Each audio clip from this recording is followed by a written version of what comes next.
Hello. Today's podcast is going to be slightly different to the normal ones because I'm going to approach it from the we've got a franchise to approach.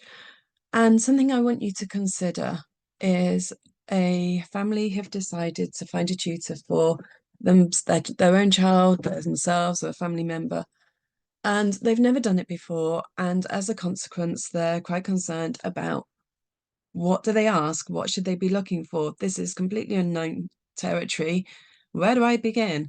And so, what I want you to do is think about the journey, the whole experience that you can take them on, because there's inevitably going to be two ways that they may find out about you. I'd suggest one is the first thing they do is they get onto Facebook or some other form of social media and they go, "Hi, thinking about getting a tutor for my son, daughter, for whatever subject. Can you recommend anyone?" And the odds are people are going to go, "Oh, definitely, I recommend this person." But it's not just going to be lots of people recommending one person, it's going to be lots of people recommending lots and lots of different people. And so you need to be the one that they actually kind of like go, okay, I'll have a look, see what that person's all about. Or the other option is they may go onto Google and investigate there. They might search into the Google search bar looking for maths tutors in my local area. And again, hey presto, several names will pop up.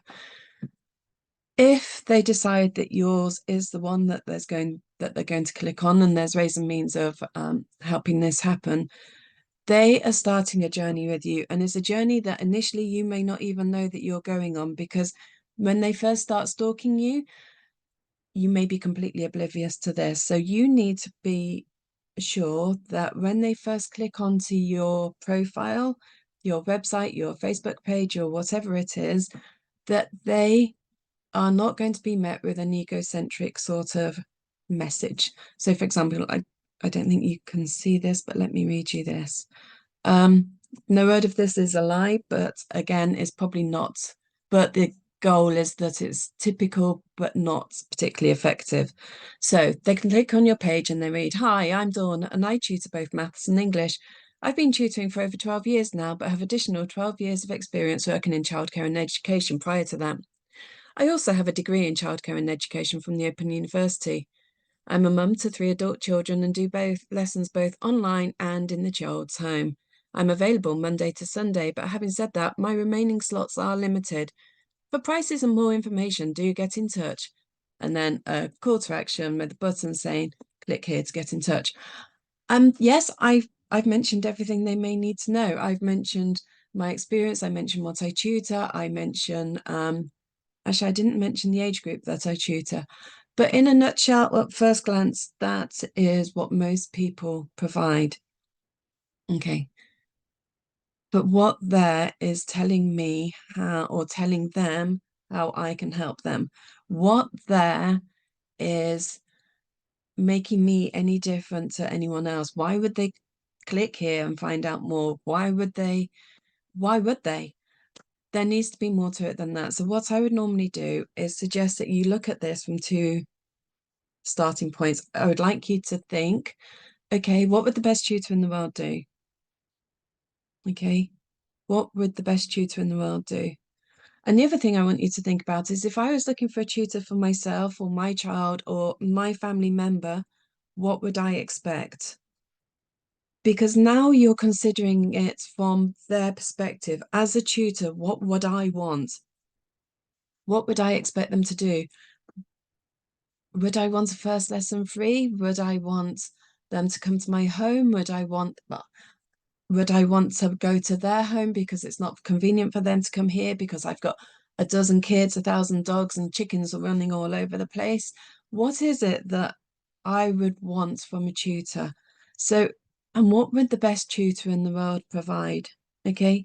And when you start looking at things from a different angle, it then becomes a lot easier to foresee what it is that they're going to be asking, what it is that they want to know. They're going to want to know how you do things, why you do things the way you do. Do you come to them? Do they come to you? Why? Why is this going to benefit them?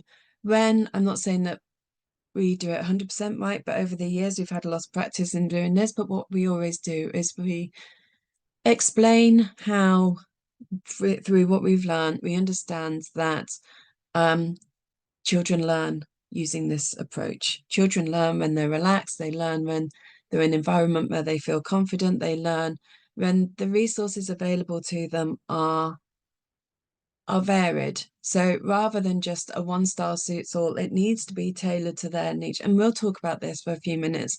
And we can we say about us, but it's in the same respect. At the same time, it's saying how we help them. And that's the key part. This is what we would do for you. And we always kind of let them know that the first lesson's free.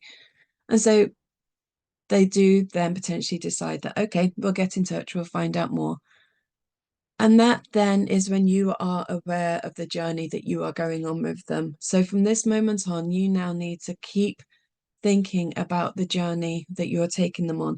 What can you do to make you the tutor that they want? Because it could be that, okay, you've excelled at this point, you do a lesson, they go, no, that wasn't what I expected. After the conversation we had, that was not what I thought we were going to be having.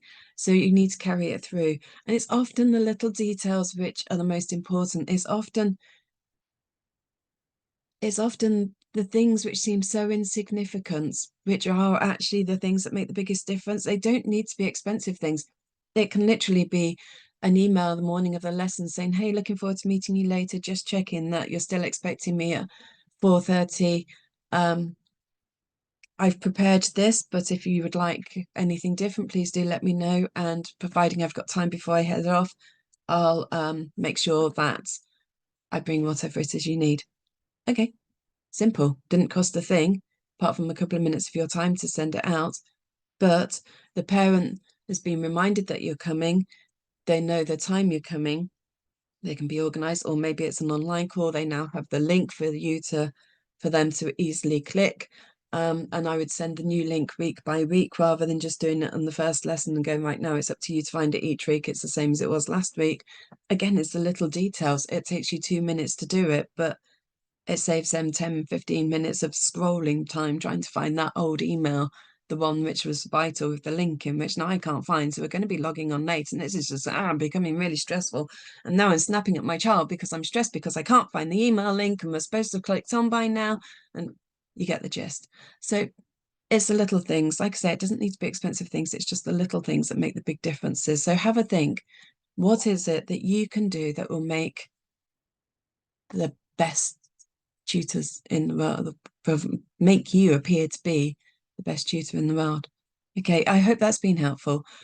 We are, like I said at the beginning, setting up the franchise, and for franchise, so the brains, for founding franchisees, we are providing it at just £3,000. And then £100 a month as a 3-year contract. If you'd like more details, and this customer journey is obviously something we'd go through in quite a bit of depth within the franchise training. So if you'd like details on how you could set up a tutoring business using our systems, our experience, our knowledge from the past 12 years, do get in touch, and we'll pop you details in the post today. Have a great day. Take care. Goodbye.